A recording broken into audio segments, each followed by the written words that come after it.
नाथ भगवान की, परम शांतिनाथ भगवान की, सत्सन्नायक भगवान महावीर स्वामी की, परम पूज्य आचार्य भगवान कुंदी स्वामी की, परम पूज्य आचार्य भगवान मानतुंगी स्वामी की, परम पूज्य आचार्य भगवान गणाचार्य गुरुदेवी राक्षस जी महामुनिराज की, परम पूज्य आचार्य भगवान विशुद्ध सागर जी मुनिराज की, डायदीप में विराजमान 3 कम 9 कोटि मुनिराजों की, द्वादश सांझ जिनबाड़ी माता के,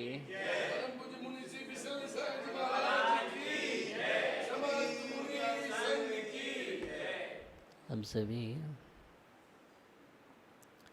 आचार्य मानतुंग स्वामी की उस भक्तिमय महाकाव्य को देख रहे हैं। एक ही काव्य के अंतर्गत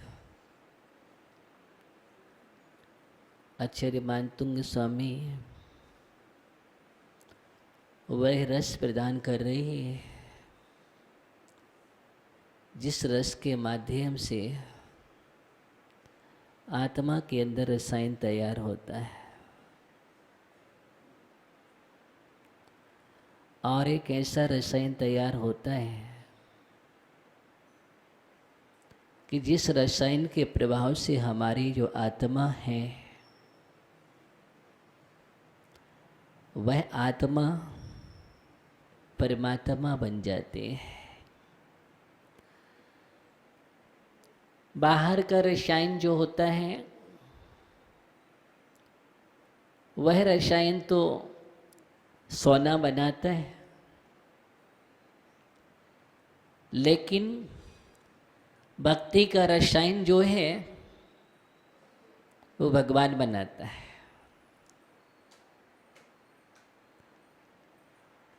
यही कारण है कि महान महान आचार्यों ने,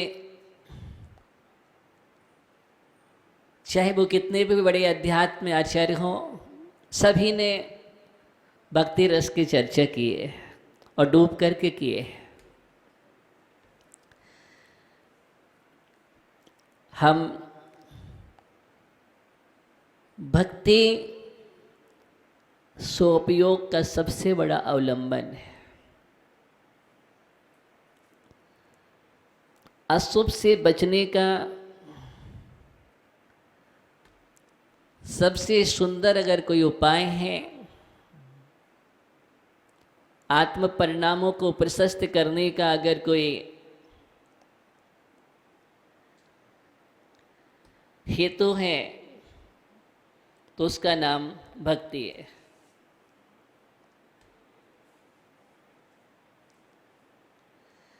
यहाँ पर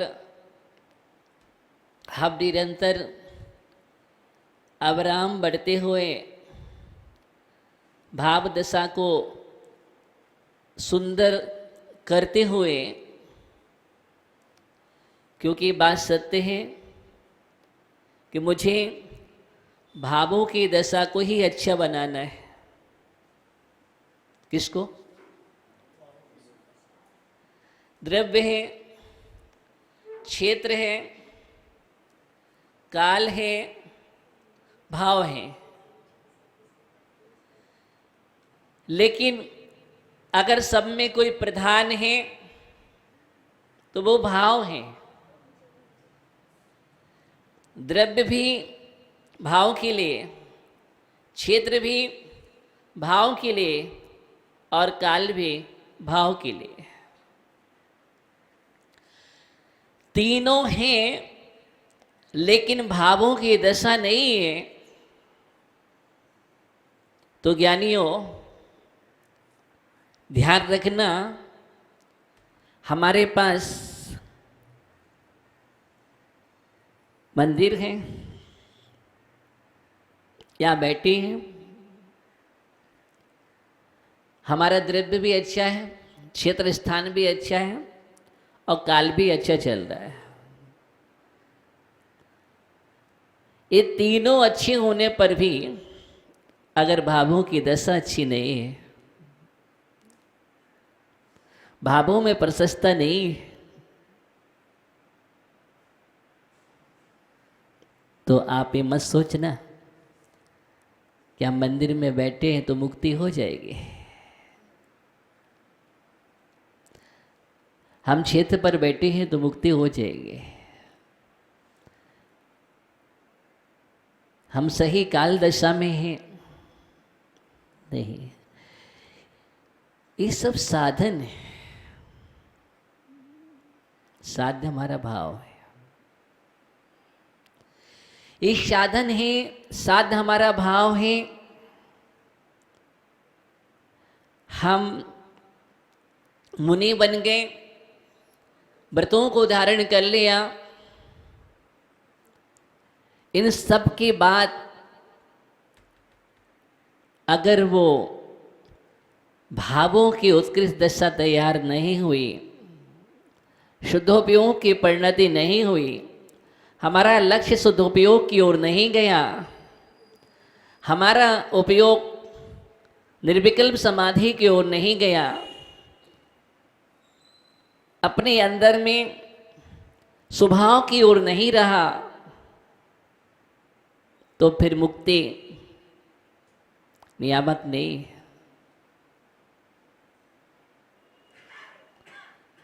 लेकिन अगर हम लक्ष्य बनाकर के शुद्धोपयोग का चल रहे हैं, संसार से निरीह वृत्ति होकर के, निकांक्षित होकर के अपनी स्वभाव दशा की ओर जा रहे हैं, तो मुक्ति नियामक है। नियामक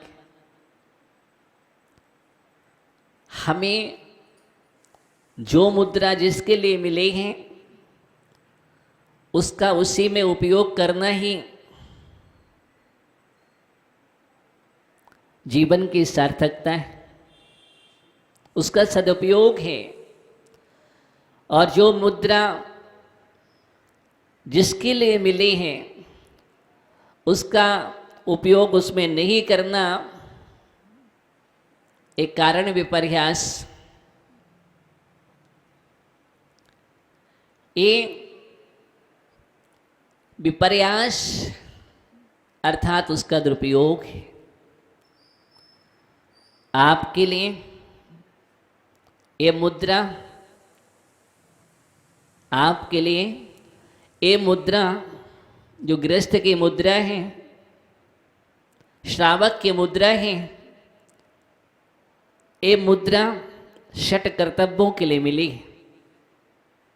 ये भाव, ये कुल जैनत्व तो कर्तव्यों के लिए मिला है। और अगर आप कर्तव्यों का पालन नहीं करते हैं तो ध्यान देना, हम इसमें आकर के उसका विपर्यास कर रहे हैं। ये पाकर के भी हम विपर्यास कर रहे हैं।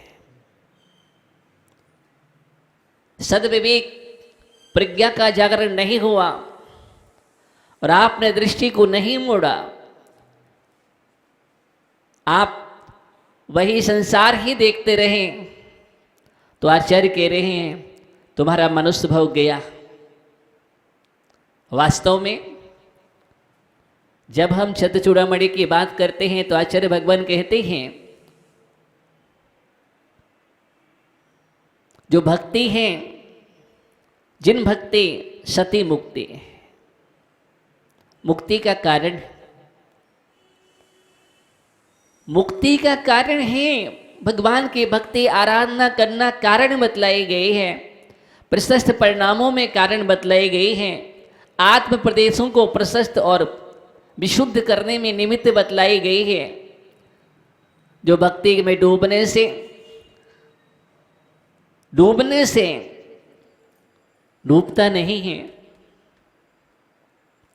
डूबने से डूबता नहीं है, वह भक्ति है।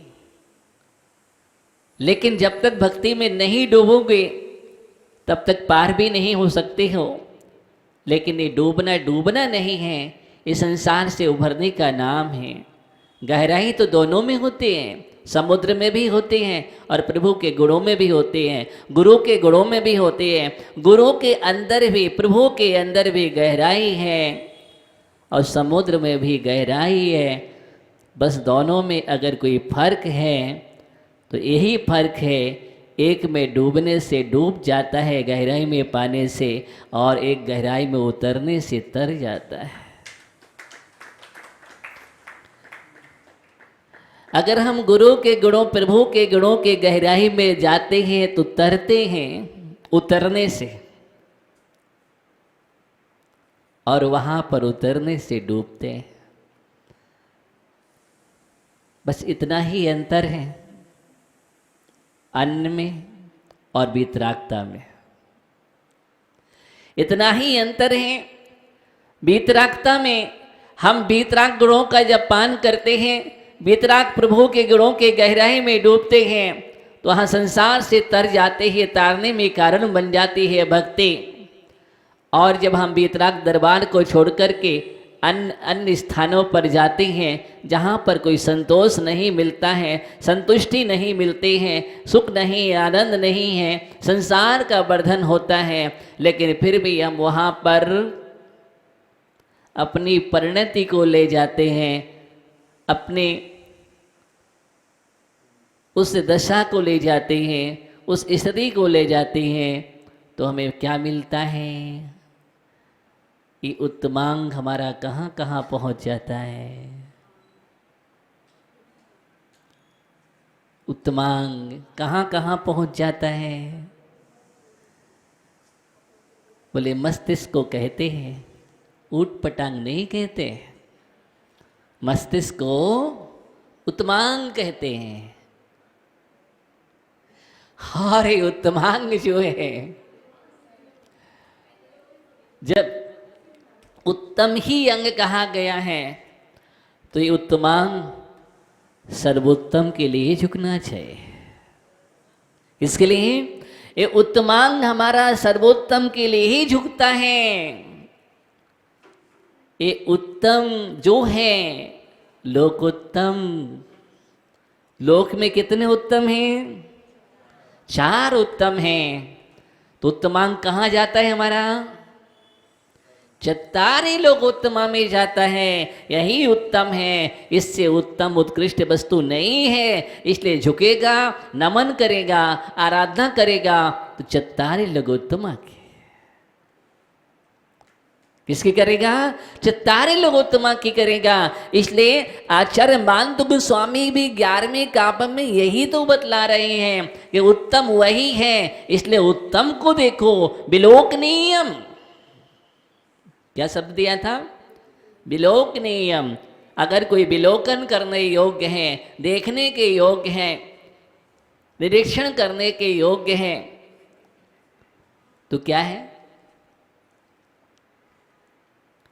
एकमात्र प्रभु आप। वीतरागता है, परमार्थ है, परमेष्ठी मुद्रा है। क्या है? परमेष्ठी की मुद्रा है। परमेष्ठी की मुद्रा विलोकनीयम। ये पुद्गल मुद्रा विलोकनीयम नहीं,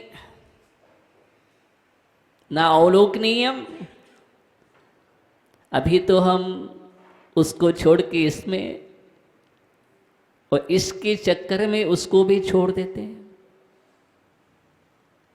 अगर ये विषय आ जाए तो आप उस दिन मंदिर नहीं आएंगे। बोले आज बहुत बड़ा काम था, ऐसा कारण उपस्थित हो गया था, उस दिन आप मंदिर छोड़ देते हैं। कई लोग ऐसे हैं, अगर ये कार्य विशेष कार्य हो जाते हैं संसार के आपके दृष्टि में, तो वो मंदिर छोड़ देते हैं। बोले क्या करें, बहुत व्यस्त थे हम। आप देखो, आपकी पहचान यहाँ पर होती है कि आप के अंदर जैनत्व है कि नहीं है, आप कर्तव्यों में निष्णात है कि नहीं है, आप आज्ञा का पालन कितने कर रहे हैं, आपके पास सम्मित कहाँ से होगा। आप संसार के लिए प्रभु को छोड़ सकते हैं, इस मुद्रा के लिए वीतराग मुद्रा को छोड़ देते हैं। बोले आज अभिषेक नहीं कर पाए। बोले क्यों? समय नहीं था। हम कितने लोग हैं कर्तव्यनिष्ठ हैं, कितने संकल्प दृढ़ प्रतिज्ञ होते हैं, सम्यक दर्शन यूं ही नहीं मिल जाता। प्रभु ऐसे ही नहीं मिल जाते, दृढ़ प्रतिज्ञा चाहिए। क्या चाहिए? दृढ़ प्रतिज्ञा चाहिए, संकल्पशील होना चाहिए कि सब कुछ छूट जाए लेकिन ये दो नयन ना छूटे।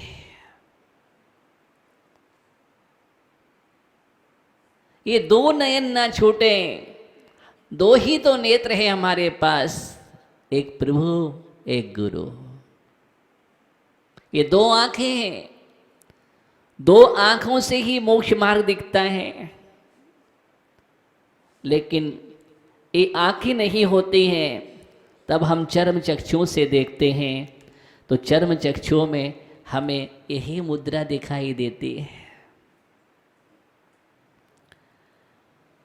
आचार्य कह रहे विलोकनीयम दृष्टवा अनिमेष, और ये मुद्रा दिख जाए तो अनिमेष हो जाएंगे। वहाँ क्या हो जाएंगे? वहाँ पर अनिमेष हो जाएंगे।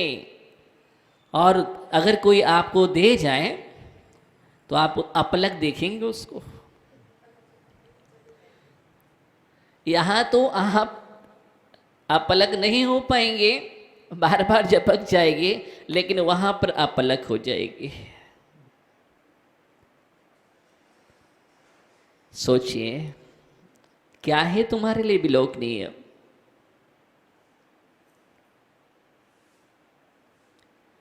इसको ही हमें समझने की जरूरत है। इसलिए आचार्य भगवान दृष्ट्वा भवंत मनिमेष विलोकनीयम न अन्यत्र तोषमुपयाति जनश्चक्षु। संसारे प्राणी अन्यत्र आँखें कहीं पर तोषम संतोष को ना उपयाति प्राप्त नहीं होती है। एकमात्र भगवान की आराधना करने से जो संतुष्टि मिलती है, जो संतोष मिलता है, जो आनंद मिलता है, जो आह्लाद मिलता है, जो अनुभूति मिलती है, वो कहीं भी नहीं मिलती है। पूरे विश्व में कहीं भी चले जाना, लेकिन अगर जो सुकून शांति वितराग दरबार पर मिलती है वो अन्यत्र कहीं भी नहीं मिलती है ज्ञानियों। इसलिए आचार्य मानतुंग स्वामी ये बतला रहे हैं, आपको ये समझाने जा रहे हैं कि कहाँ तुम भटक रहे हो, कहाँ तुम जा रहे हो। कहीं जाने की जरूरत नहीं, बस तुम्हें आने की जरूरत है। जाने की जरूरत नहीं है, आने की जरूरत है। जाने से कुछ नहीं मिला, जाने से गया ही गया है मेरा। सब कुछ लुट गया, क्या बचा मेरे पास। इसलिए घूमते फिरते रहोगे, 84 लाख योनि में भटकते रहोगे। ये सब कुछ जाने से हो रहा है। जो आ जाता है, आने का नाम ही जैन दर्शन है। आने का नाम जैन दर्शन है और जाने का नाम मिथ्या दर्शन है। समझे ना?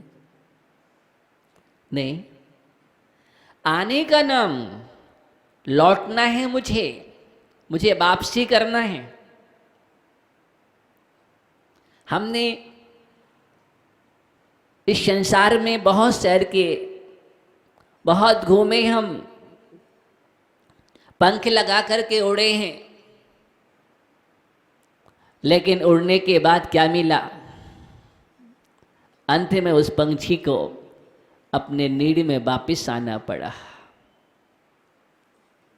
अंत में उस पंछी के लिए अपने नीड़ में वापिस आना पड़ा।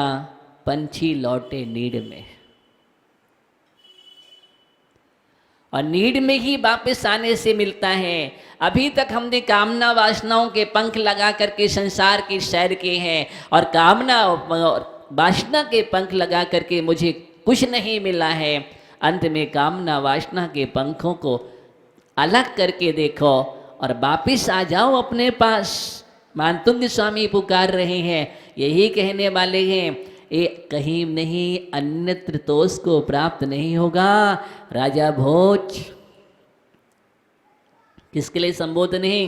राजा भोज, तुम जहां लगे हो वो सब तो उसको प्राप्त होने वाला नहीं है। तुम वीतरागी दरबार से बाहर हो, बाहर हो। जिस तुम वीतरागी दरबार में अंदर आ जाओगे तुम्हें अन्न कहीं भी नहीं। अभी तुम लवण समुद्र का पान कर रहे हो, यही कारण है कि तुमने क्रुद्ध होकर के एक वीतरागी संत के लिए कारागृह में कैद कर दिया, लेकिन तुमने वीतरागता की पहचान ही नहीं की। और जिस दिन तुम क्षीर समुद्र का पान कर लोगे उस दिन छार छार छूट जाएगा, क्षीर क्षीर आ जाएगा। क्षीर क्षीर एक बार क्षीर का पान करके देख राजा भोज। कौन कह रहे? आचार्य मानतुंग स्वामी कह रहे, अभी तो तुम कहाँ उलझे हो, अभी तो तुम्हारे लिए वो परछाई, काली परछाई है तुम्हारे पास। कौन सी? अभी काली परछाई में हो तुम। काली परछाई से हट कर के देखो, आओ ये धवलता का पथ है। एक बार तुम धवलता का आश्रय ले गो, काली परछाई दूर दूर भाग जाएंगे, कुछ भी नहीं कर सकती है। और धवलता का आश्रय लेने वाले की दुनिया में कोई शक्ति नहीं है जो बाल बाका कर सके। संकेत कर रहे हैं, क्या किया तुमने? कारागृह में डाला, लेकिन हम कहाँ कारागृह में थे। जो विभाव में जाता है उसको कारागृह दिखाई देता है, और जो स्वभाव में आता है उसके लिए सब मुक्त दिखता है। एक एक काव्य से संबोधन दे रहे हैं और राजा भोज को भी इंगित कर रहे हैं। सत्य दिग्दर्शन क्या दे रहे हैं? सत्य का दिग्दर्शन भी करा रहे हैं इस काव्य में। ये हमें समझने योग्य रहस्य है और सभी भक्तगणों के लिए, प्राणियों के लिए भी संकेत कर रहे हैं कि देखो, छोड़ो तुम ये वीतराग मुद्रा ही कारकर है, यही काम में आने वाली है। बाकी तो मुद्राएं सब पुण्य के अधीन है। किसके अधीन है? पुण्य के अधीन है। उसको क्या देखना, वो भी सुरक्षित होते हैं तो इन पुण्य के परमाणुओं से। ध्यान देना, वो भी अगर सुरक्षित होती हैं तो पुण्य के परमाणुओं से। जो वीतराग मुद्रा को निहार रहा हो उसके जीवन में पुण्य परमाणु तो निरीह वृत्ति से आ जाते हैं, निकांक्षित भाव से आ जाते हैं। और वो पुण्य परमाणु जो होते हैं वहाँ जा कर के निधियों की रक्षा कर रहे हैं। एक एक हजार यक्ष देव जिनकी रक्षा कर रहे हैं, एक एक रत्नों की रक्षा कर रहे हैं। कौन कर रहा है? पुण्य कर रहा है। कौन कर रहा है? पुण्य कर रहा है। और तुम इसके बिना कितना भी संभालने की कोशिश करना, वो संभलने वाला नहीं है। पता नहीं पुण्य समाप्त होते ही कब खाक हो जाता है, कब राख हो जाता है। देखा कभी कई लोगों का जिन्होंने बहुत सारा धन गाड़ दिया था जमीन में। किसमें? जमीन में गाड़ दिया, और कुछ समय बाद देखा वहां पर तो वहां था ही नहीं। क्यों? आपका पुण्य क्षीण हो गया। क्या हो गया? आपका पुण्य क्षीण हो गया। और पुण्य क्षीण होते ही वो धन भी खिसक जाता है, वो भी चलायमान हो जाता है, चलता है वो भी, और चल के आता भी है। आप सोचेंगे नहीं कहाँ से आ गया, किससे?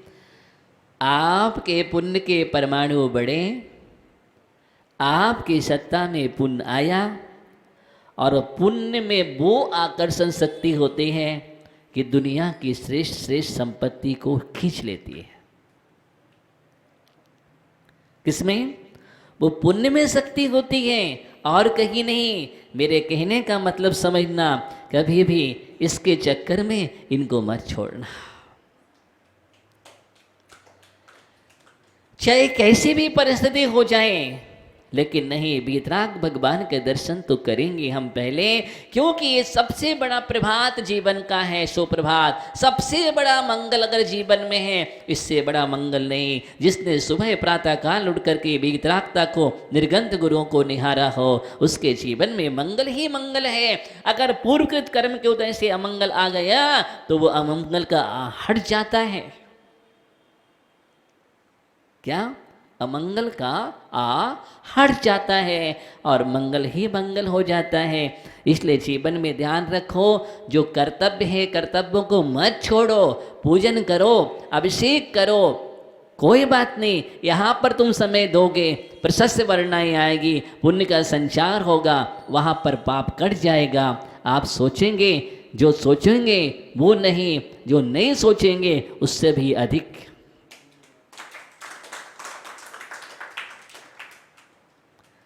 इसलिए इस मंत्र को मत छोड़ा करो। ये मंत्र है, आप लोग अंतराल कर देते हो।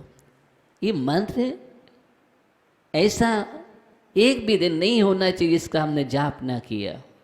ये मंत्र, इसलिए मत छोड़ना। अभिषेक करो, पूजन करो। पहला कर्तव्य है भगवान का आदेश, उपदेश किसके लिए? इसलिए आज्ञा का पालन करो। आज्ञा सम्यक दृष्टि तब बनोगे। आज्ञा का पालन करो। हजारों काम नहीं, लाखों काम नहीं, करोड़ों कार्य भी आ जाए, लेकिन करोड़ों कार्यों को तुम छोड़ देना, प्रभु को मत छोड़ना। अगर प्रभु छूट गए तो सब छूट गया, और प्रभु तुम्हारे पास है और सब चला गया तो दुनिया में ध्यान रखना, प्रभु से बड़ा तो कुछ नहीं होता। उन सबको वापस आना ही पड़ेगा, आना ही पड़ेगा। ये नियम है। जिसके हाथ में, जिसके हृदय में प्रभु का वास है, वह तो सम्राट बनता है, चक्रवर्ती बनता है, इंद्र होता है, अहिमिंद्र होता है, आगे तीर्थंकर बनकर के मुक्ति को प्राप्त करता है। कौन करता है? जिसके पास प्रभु है। प्रभु है, ये दर्शन विशुद्धि है, ध्यान रखना। वही बनता है। और तुमने प्रभु को ही छोड़ दिया, गुरु को भी छोड़ दिया, अब तुम क्या करोगे? दरिद्र वो नहीं है जिसके पास संपत्ति ना हो। सबसे बड़ा दरिद्र है वह अपार संपत्ति की तुम मालिक हो, संपिता है, लेकिन जिसके पास प्रभु और गुरु रूपी संपत्ति नहीं है, वही दुनिया का सबसे बड़ा दरिद्र है। और जिसके पास गुरु और प्रभु हैं, बाहर की संपत्ति नहीं है, वही सबसे बड़ा सम्राट है। ये मानतुंग स्वामी कह रहे हैं। बिलोक नियम, इस शब्द की मैं चर्चा कर रहा हूं आपसे। बिलोक नियम, अगर कोई अपलक देखने के योग्य है तो यही है। और कौन है? यहाँ तो प्रभु की ही चर्चा चल रही है, भक्ति है। इसलिए वीतरागता के अलावा तुम्हें कुछ नहीं दिखना चाहिए। एक मात्र तुम्हारी आंखों के वास कर जाए। कहाँ? अपलक का मतलब क्या है? ओहो, अपने पलक के अंदर नयनों में जो पुतली है, उस पुतली में प्रभु का वास कर लो। किस में कर लो? पुतली में वीतराग परमात्मा को विराजमान कर लो। अब देखो विलोकनीय।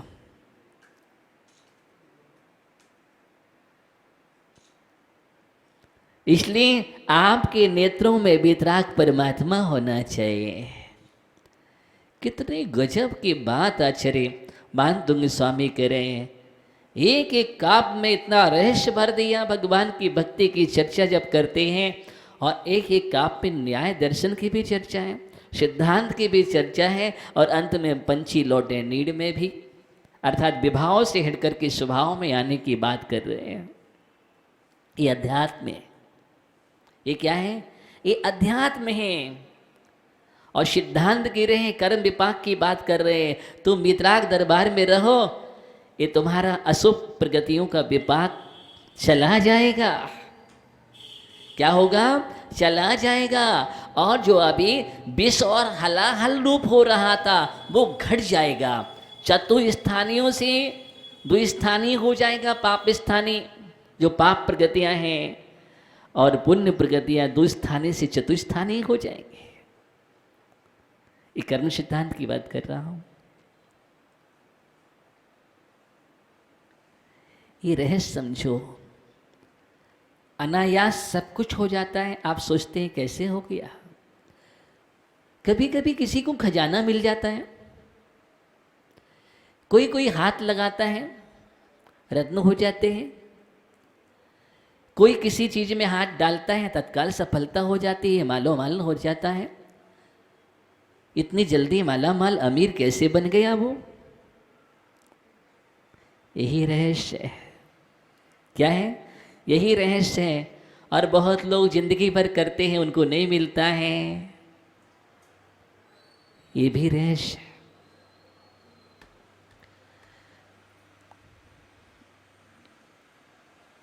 इसलिए भक्ति जो है वो पुण्यानुबंधी पुण्य का कारण होता है। किसके? पुण्यानुबंधी पुण्य। एक तो भक्ति के परिणाम पुण्य के प्रभाव से होते हैं, और उस भक्ति में डूबने से पुण्य वर्णाएं आती हैं। तो पुण्यानुबंधी पुण्य बनता है, और पूर्वबद्ध जो पाप है वो निजरा को प्राप्त हो जाते हैं।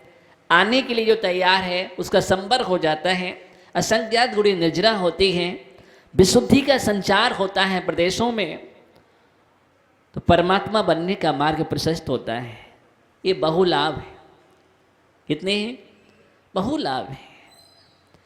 तो आचार्य भगवान पीत्वा पया शशिकरा दुग्ध सिंधो क्षारम जलम जल निधे अशी तुम कहाँ इच्छित। कौन इच्छा करेगा? कौन पीना चाहेगा खारे जल को? इसलिए आज से नियम ले लो, हम खारा जल कभी पान नहीं करेंगे। जब मीठा जल है हमारे पास, मीठा जल का स्रोत है, तो फिर हमें जाने की जरूरत नहीं है कि हम खारा जल लेकर के आए, पिए और खारे रहें। नहीं, मीठा पियो, मीठा बोलोगे, दिमाग मीठा होगा, विचार मीठे होंगे, आचार मीठा होगा, व्यवहार मीठा होगा, सब कुछ मीठा ही मीठा मिलेगा। और ये मीठा शुगर को नहीं बढ़ाएगा, शुगर लेस है।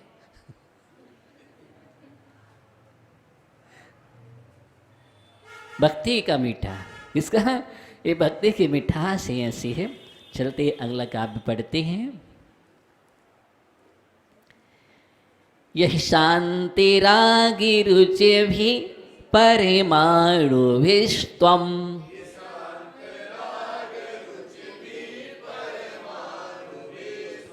निर्मापितस्त्रिभुवनैकी ललामे भूत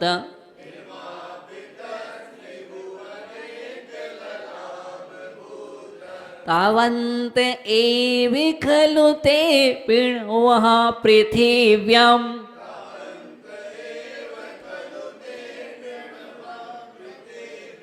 यते समानिमपरं न हि रूपमस्ति।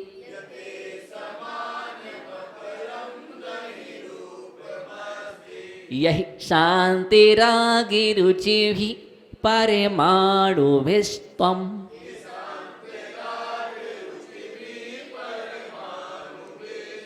निर्मापितस्त्रिभुवनैकी ललामे भूत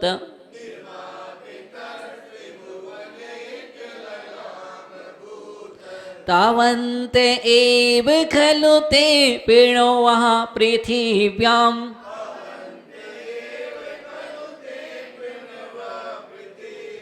यतेषमानिमपिरं न हि रूप्यमस्ति।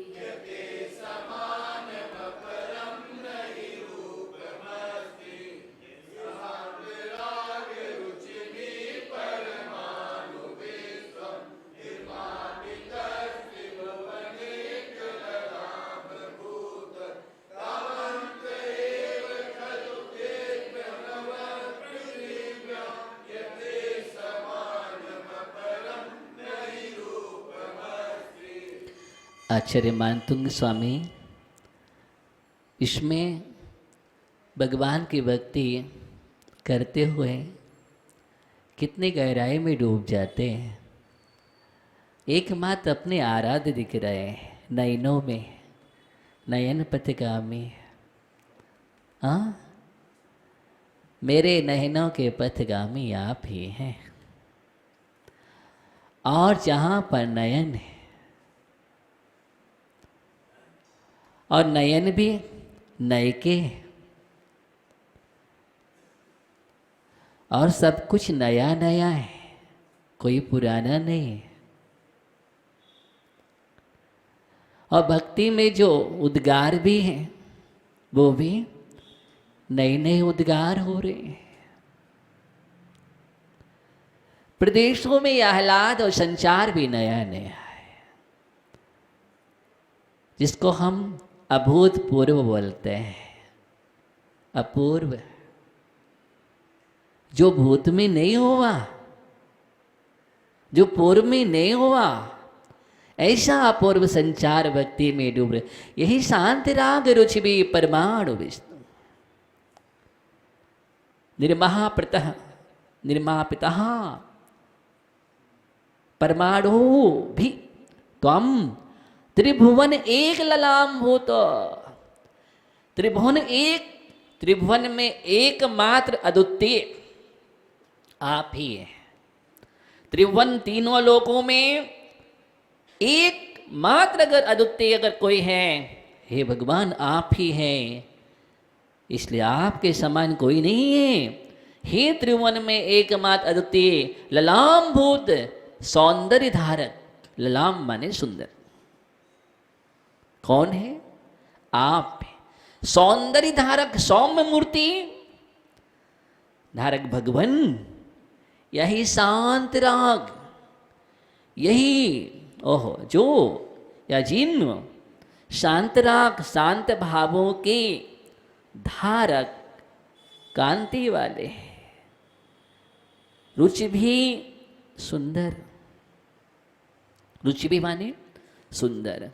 परमाणु भी परमाणुओं से, सुंदर परमाणुओं से त्वम आप निर्मापितः बनाए गए हैं। आपका निर्माण कैसे हुआ? आपकी संरचना कैसे हुई? सुंदर परमाणुओं से हुई है। और वो भी ऐसे परमाणु जो उतने ही थे, क्या कहने जा रहे हैं आगे? और सुंदर परमाणु थे, सौंदर्य धारक, और वो भी शांत भाव। ऐसे परमाणु नहीं थे, अशांत परमाणु नहीं, शांत परमाणु, प्रशांत परमाणु। उन परमाणुओं से आप बनाए गए हैं। आपकी देह, आपकी देह, ये देह के माध्यम से स्तुति हो रही है। और व्यवहार में स्तुति है कि देह के माध्यम से जब हम स्तुति करते हैं, ऐसा आचार्य कुंदगुन स्वामी भी लिखते हैं। एक व्यवहार स्तुति होते हैं और एक निश्चय स्तुति होते हैं। तो जब हम बाहर के सौंदर्य का वर्णन करते हैं कि देखो देह का भी कितना सौंदर्य था, और वो सौंदर्य कहेंगे तो किसका था? शांत राग परमाणु से बना था।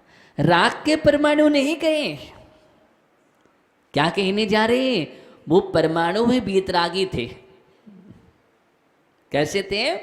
वो परमाणु में वीतरागी थे, इसलिए वीतरागी शांत परमाणुओं से ही आपके देह की संरचना हुई है। ऐसे परमाणुओं से बनाए गए तुम माने आप थे। और क्या कहने जा रहे हैं? तावंत एव खलु ते प्रवाह पृथिव्या ते अपि अड़वाह, ते अपि अड़वाह, ते माने भी, अड़वा माने परमाणु, अपि माने भी, खलु माने निश्चय से। अपि माने भी, खलु माने निश्चय से, अड़वा माने परमाणु, ते माने भी। ठीक है? ते अपि खलु परमाणु निश्चय से, तावंतः, तावंत माने उतने,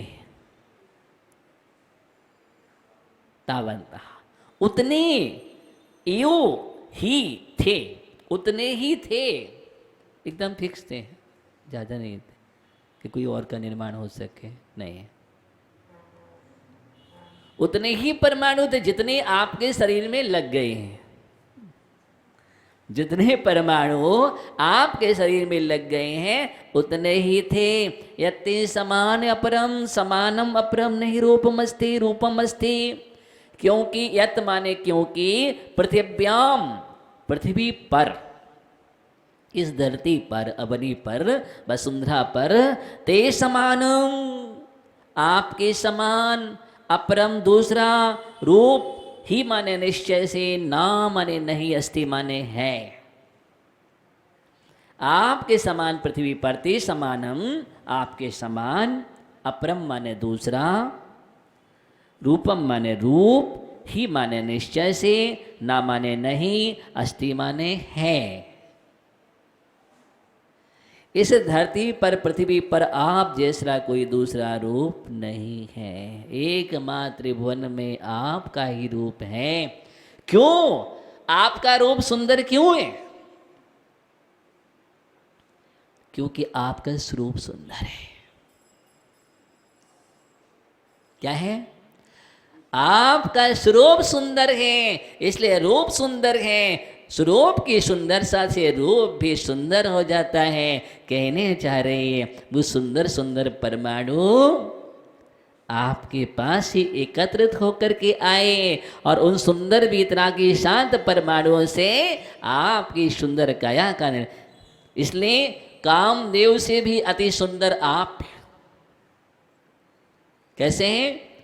कामदेव से भी अति सुंदर हैं, लेकिन आपकी सुंदरता मनमोहक है, आकर्षक है, परम सौंदर्य कारक है। लेकिन उस सुंदरता को देखने से वीतराग भाव आते हैं, राग नहीं। और किसी की सुंदरता को देख करके राग आता है, लेकिन आपको देखने से वीतराग भाव आते हैं। यही तो इस सुंदरता की विशेषता है। देखो, सुंदर सुंदर होने पर भी सुंदर कौन? जिसको देखने से वीतरागता आए, बैराग परिणति आए, वही सुंदर है। जिसको देखने से राग आ जाए, संसार के भाव आ जाए, वो सुंदर क्या है? वो भी सुंदर नहीं, आप भी सुंदर नहीं। सुंदर तो आप हैं। ये मानतुंग स्वामी इतनी गहरी विशेषता बतला रहे इस काव्य में। अपरम नहीं, इसलिए किम सुंदरम किम असुंदरम, वीतराग सुंदरम राग असुंदरम, सम्यक दर्शनम सुंदरम मिथ्या दर्शनम असुंदरम, सम्यक ज्ञानम सुंदरम मिथ्या ज्ञानम असुंदरम, सम्यक चारित सुंदरम मिथ्या चारित सुंदरम। यही सुंदर है। आचार्य कुंदकुंद स्वामी समय सार में लिखते हैं, यत निश्चय गयो सवो सब्बत सुंदरो लोए। क्या कह रहे हैं? एयत निश्चय गयो सब्बो सब्बत सुंदरो लोए। पूरे लोक में सब जगह अगर कोई सुंदर है, एयथ निश्चय गयो एकत विभक्त हमारी आत्मा। कौन सी? एकत विभक्त हमारी आत्मा, जो संसार के सबसे विभक्त हो चुकी है और अपने आप में एकत्व हो चुकी है। समस्त वैभाविक परिणति से रिक्त जो हमारी आत्मा है वही सुंदर है। जग में दो ही सुंदर हैं, एक आत्मा हमारी एकत्व विभक्त और एक हमारे वीतरागी परमात्मा। और कोई सुंदर नहीं है, अपरम नहीं। इसलिए आप कहाँ जा रहे हो? सौंदर्य का रसपान करो। क्या करो? सौंदर्य का रसपान करो। हाँ महाराज, सुंदरता का पान। हाँ हाँ बिल्कुल, सुंदरता का पान। अभी तुमने क्या सुंदरता, तुम पागल हो जाते हो किसमें? असुंदर परमाणुओं से देह बनी है। किन से बनी है? असुंदर परमाणु से देह बनी है और उसमें तुम पागल हो जाते हो। इसलिए पागल मत हो। वीतरागी परमाणु से निर्मित जो देह है उसमें तुम पागल हो जाओ। क्या हो जाओ? पागल हो जाओ। वहाँ पाप गल जाएंगे। क्या होंगे? वहाँ पाप गल जाएंगे। इसलिए यहाँ पर काव्य का अर्थ है, शेष विस्तार कल करेंगे। बहुत अच्छी बात चल रही है और भक्ति में बड़ा आनंद आ रहा है। गहराई में डूबने से रस आ रहा है। मुझे तो बहुत रस आ रहा है, मैं तो कह रहा हूँ। और अंदर रसायन भी बन रहा होगा विशुद्धि का, और विशुद्धि का रसायन ही मुझे तैयार करना है। यही आध्यात्मिक उपलब्धि है। कौन सी उपलब्धि है? ये आध्यात्मिक उपलब्धि है। बस यही चाहता हूँ। चलो आगे बढ़ते हैं, जाप करते हैं। ओम ह्रीं अर्हं नमो भोहि बुद्धाणं। ओम ह्रीं अर्हं नमो भोहि बुद्धाणं। ओम ह्रीं अर्हं नमो भोहि बुद्धाणं। ऐसे रिद्धि संपन्न मुरा ऋषि जो बोधित बुद्धि के धारी हैं, ऐसे महामुनियों के लिए, ऋषियों के लिए हम नमन करते हैं। ओम नमः सिद्धेभ्यः।